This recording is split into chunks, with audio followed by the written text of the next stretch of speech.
ঘর মেরে আসিছি, এই ঘর মারলেও তো আমার আরেকটা বিয়ে করা লাগবে, মানুষ আমার তো ভালো বলবে না। ও পুরুষ মানুষ 10টা বিয়ে করলেও ওই যে পতিতা, একটা কথায় এখন লেগেছে যে মেয়েরা সব পতিতা আর পুরুষ মানুষ ভালো।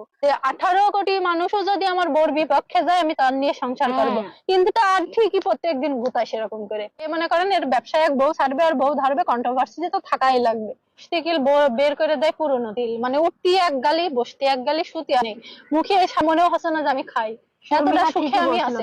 শর্মিলা যা বলেছে সব সত্যি বলেছে, কোনো মিথ্যা বলিনি। ওর পেটের বাচ্চাও নষ্ট করে দিয়েছে আমার তো। ওর মা ডিরেক্টলি বলে, ওর বাসায় যদি আমার যে এখন সংসার করাও লাগে তাও আমি যেটার সাথে সেটাই বলবো, ওর মা কয় বাচ্চা নিয়ে যাবে না।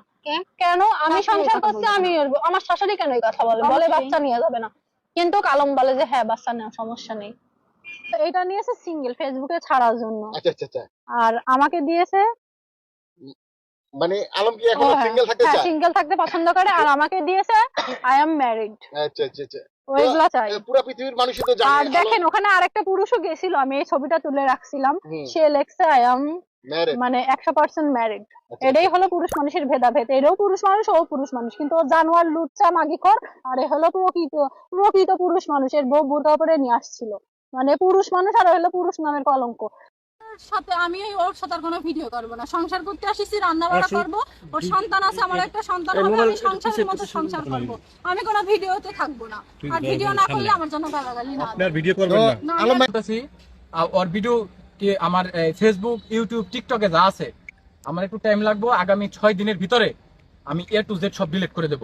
আচ্ছা। এবং আপনারা যারা এই পর্যন্ত আমাকে গালিগালাজ দিয়েছেন, ও যা স্টেটমেন্ট দিয়েছে, আমি আপনাদের স্বীকার করতেছি ও ভালো, আমি অপরাধী, আমার মা অপরাধী, আমি খারাপ, আমি যাই শর্মিলার খোঁচা দিবে কেন? সংসার করছে আমার কিন্তু সাথে, আমি ভাই এটি শুনেন, আমি শর্মিলা ভালো ছিল তাহলে শর্মিলা নিয়ে সংসার করতে। ভাই শুনেন, আমি এগুলা পরে যখন আমার ব্যাটসম্যান বললো আপনারা ভিডিও ছাড়ছে, আমার কথা বুঝেন, এইখানে আমার বাসার থেকে ঢাকার দূরত্ব অনেক বেশি, তো আমি ওকে বলছি কোনো কিছুর বিনিময়ে ওকে আমি ছাড়বো না।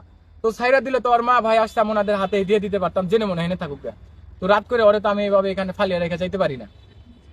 যখন ছাড়লাম হাসান একবার যেটা বলছে আমি তাই করবো।